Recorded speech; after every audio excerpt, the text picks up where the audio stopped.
I don't know who needs to know this, but this is a very common question for my clients who want to buy ₦1,000,000 home. Which home loan offer by banks is better for me? Now, the profile of these clients usually includes individuals working overseas or even couples. They are returning to Malaysia from places like Singapore, very common, Middle East, or even locally based clients in Malaysia who are looking to upgrade to a new home. Now, if you were to compare two bank loans with the same loan amount and duration, but only with different interest rates, it is a straightforward choice. You don't need a financial advisor for that. But what if the offers are more complex and you're looking at more than two offers by banks? Say Bank A offers 4% interest rate for 30 years, while Bank C offers slightly lower interest rate, but the loan duration is for 35 years. Now, for context, a client who works in Singapore earns about 30,000 a month ringgit and is buying a property in his home state. He's 35 right now and wants to pay off the mortgage, the loan by age 50. He has 150,000 ringgit in a Malaysian fixed deposit. Why does this matter? I'll explain in a bit. Now, if you take a 30 years loan for slightly more than 1 million ringgit, you would be paying from the age of 35 to 65. Now, even if you plan to pay it off by 50, it's actually a smart decision to extend the loan duration for as long as possible based on your age when you are actually applying for the loan from banks. Now, say Bank A offers 4% interest but requires the client to get a mortgage reducing term assurance MRTA of 50,000. And then you have Bank B who does not require this client to take a MRTA but has slightly higher interest rate of 4.25%.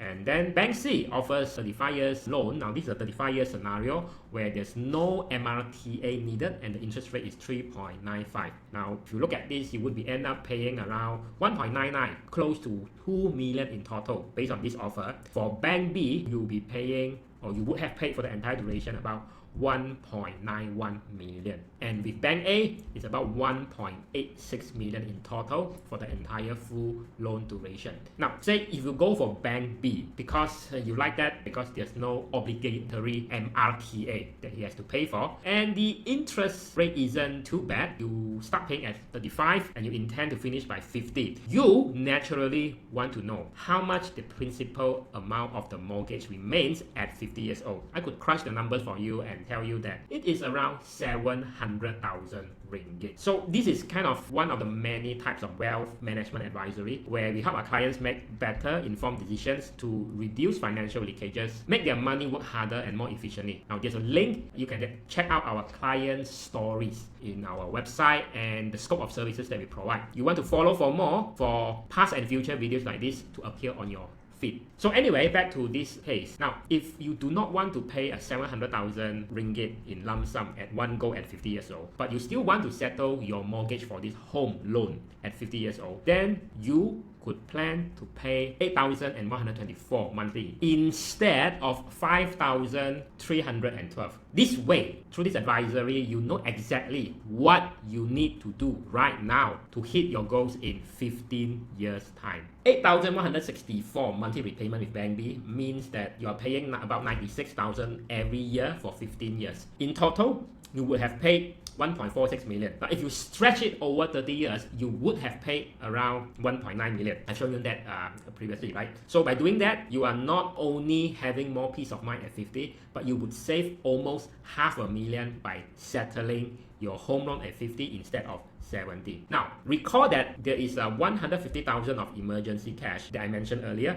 It's important that, imagine this is you, very important that your home loan should be at this age a flexi or at least a semi-flexi loan. And anyway, with Bank B, with this flexi or semi-flexi loan, you could further reduce your monthly repayments to about 4,500 a month if you were to stick to a 30 years duration. Or if you still want to say, look, I need to really pay this off in 15 years, when you reach 50 years old, then you could pay around slightly lesser than 8,100 a month. You could pay around 7,000 ringgit every month instead of 8,000 ringgit a month. And that is what a lump sum principal repayment can do to improve your monthly cash flow. Of course, that is only one way to utilize that 150,000 idling cash instead of using it to reduce loan interest. If it is invested to earn, say, a very conservative 6% every year over 15 years, it could grow significantly, and it's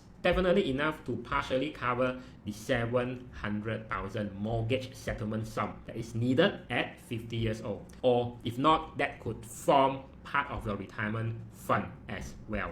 In our advisory process, we optimize our clients' usage of money via very in-depth analysis in 3 levels. The level 1, we're just comparing, monthly repayments and interest rate between different banks' mortgage offers, and this is the part where with some do-it-yourself research, you can figure that out as well, right? And then when we go to level 2, that is where things get interesting because we are evaluating the total interest paid over the entire loan duration to make a long-term financial decision. Which one is the best decision that is in your best interest? And then layer 3 is where we conduct scenario analysis and optimization, including the impact of extra cash on reducing the loan interest throughout the entire loan duration or even on a shortened loan duration. Or we're going to channel this money and invest it for potential returns. Which scenario makes more sense? All this for one singular purpose, aiming to put more money back into your pocket for the long run,